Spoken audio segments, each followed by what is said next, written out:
अरब शरीफ में तलाक के वाक़यात में इजाफा। योमिया 819 शादियां, 315 तलाक़ें होने लगीं। घर बसते ही टूटने लगे। शादी के पहले साल 28% तलाक़ें। अगर आप इस होने वाली तलाक़ों के असबाब का जायज़ा लेंगे ना, रीज़न्स ऑफ डाइवोर्सिस, अदम बर्दाश्त जो है ना, ये बहुत बुनियाद है। यानी बर्दाश्त की कमी, पानी टाइम पर नहीं दिया तो खाना गर्म नहीं दिया तो पकाती नहीं है, तो बोलते हैं कि ये टाइम पर आता नहीं है तो वो लेट हो जाता है, तो बोलते उठती जल्दी नहीं है, बोलता मेरी माँ के साथ सही नहीं है, तो बोलता मेरे बाप के साथ सही नहीं है, तो वो यूँ नहीं करती, वो यूँ नहीं करती।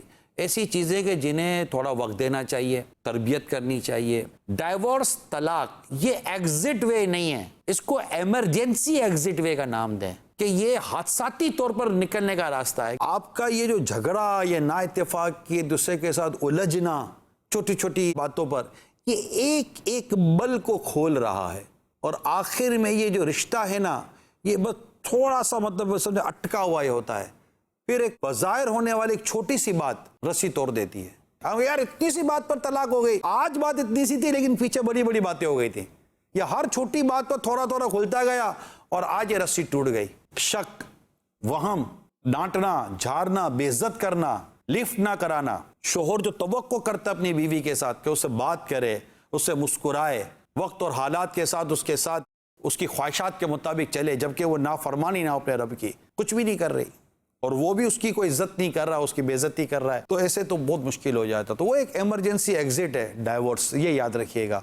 तो बर्दाश्त पैदा करें, क़ुव्वत बर्दाश्त पैदा करने के लिए गुस्से पर काबू पाएँ, मुताला करें, गुस्से की तबाहकारियों को पढ़ें और मतलब जो तलाक होने के बाद जो तबाहियाँ आती हैं उसको भी समझने की कोशिश करें। आपको पता है जब ये घर टूटता है तो बच्चा कैसा उजड़ जाता है। मुझे ऐसा लगता है कि तलाक के बाद सबसे ज़्यादा जो मतलब पर्सन डिस्टर्ब है ना और जिसकी ज़िंदगी पर बहुत ही मनफी असर पड़ता है वो औलाद है। वैसे आपने औलाद के लिए ज़िंदगी में बहुत सारी चीज़ें कंप्रोमाइज़ की हुई हैं, तो औलाद के लिए औरत को चाहिए कि अपने शौहर को बर्दाश्त कर ले और शौहर को चाहिए औलाद के लिए अपनी बीवी को बर्दाश्त कर ले। यूँ करके थोड़ा सा अपने आप को समझाएं। क्या पता आप अल्लाह की रज़ा के लिए कोई अच्छी सी नीयत करके अपनी ज़िंदगी को इस तरह चलाने की कोशिश करें और अल्लाह ताला दिलों को बदल दे, मोहब्बत आ जाए। हज़ारों मियाँ बीवी मिल जाएंगे जिनमें शुरू में ना इत्तेफाकी होगी, लड़ाई होगी, झगड़ा होगा, कुछ अंडरस्टैंडिंग की कमी होगी, कुछ फैमिली डिस्प्यूट चल रहा होगा, लेकिन इन्होंने टूटने नहीं दिया अपने रिश्ते को।